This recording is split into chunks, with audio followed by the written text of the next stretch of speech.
Sean Dixon completed this sketch after the Oblate Fathers in Inchicore commissioned him to paint a portrait of Matt Talbot.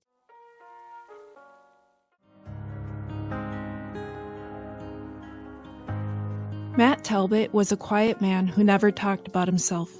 Very humble and very much to himself, he came across as an ordinary workman who was seen here and there around town and in church. Other than that, there was nothing about him that made people suspect his great holiness. Everything we know about him today has been collected from interviews by those who knew him. Matthew Talbot was born to good Catholic parents in Dublin, Ireland, May 2, 1856.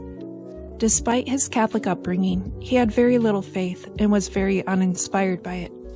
All of his brothers, except the oldest, were hard drinkers.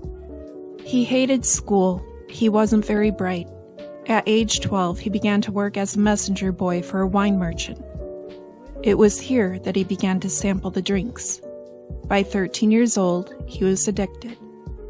This went on for years, and soon he began to work at the docks. He would cash his paycheck at the bar and keep a running tab. When it was low, the barmaid would let him know by his request, and he would quickly run to the pawn shop to sell some clothing or item that he had on hand. Once he was so desperate for a drink, but had nothing left to pawn except his shoes, so he pawned his shoes and walked home in his socks. Another time, he even stole a violin from a violinist to pawn.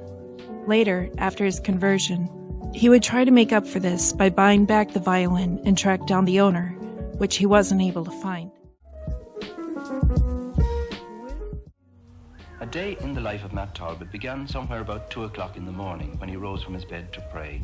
He left the house about 5 and made his way to Mass, usually in the Jesuit church in Gardiner Street. My mother saw that I was up in good time every morning, and I used to take the keys and open the church. When I got to know Matt Talbot, it was, I think, much later when I got to know his name. He was always standing at the door, hail, rain or snow. He'd be there at the door, sometimes kneeling on the steps of the door, waiting for it to be opened.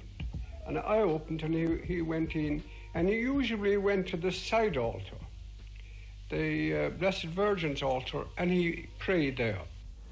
Back in Rutland Street, he took a quick breakfast of cocoa and dry bread and then headed off down to his place of work in the city's dock.